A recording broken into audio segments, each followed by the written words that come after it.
कहानी एक राजा की, जिसके पास इतनी धन दौलत होते हुए भी राजा का लालच कम नहीं हो रहा था। एक बार एक राजा बहुत से राज को जीत चुका था, लेकिन अभी भी वह और भी जीतना चाहता था, क्योंकि उसे सबसे बड़ा बनना था।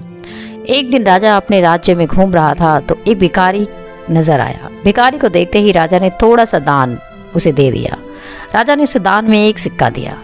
भिखारी ने सिक्के को अपने पास रख लिया और चला गया। अगले दिन राजा युद्ध की तैयारी कर रहा था, क्योंकि वह और भी राज्य जीतने के बाद उन राज्यों को अपने राज्य में मिला देता और अपने राज्य को बड़ा बना लेता। उसके अंदर राज्य को जीतने की हमेशा ही चिंता लगी रहती थी। अगले युद्ध पर जाने से पहले राजा अपने गुरु के पास गया, उनसे आशीर्वाद लेने के लिए।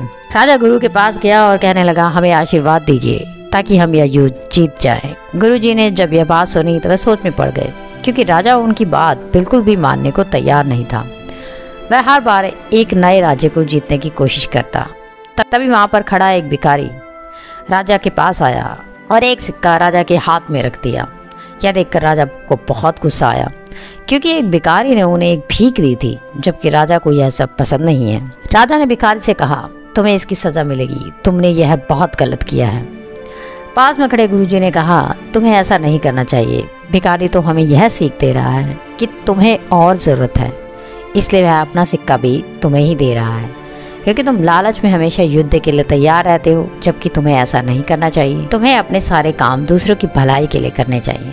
अब राजा समझ चुका था कि एक भिखारी ने उसे यह शिक्षा दी है कि हमारे पास जितना है हमें उसी में संतोष करना चाहिए, ज़्यादा लालच नहीं करना चाहिए।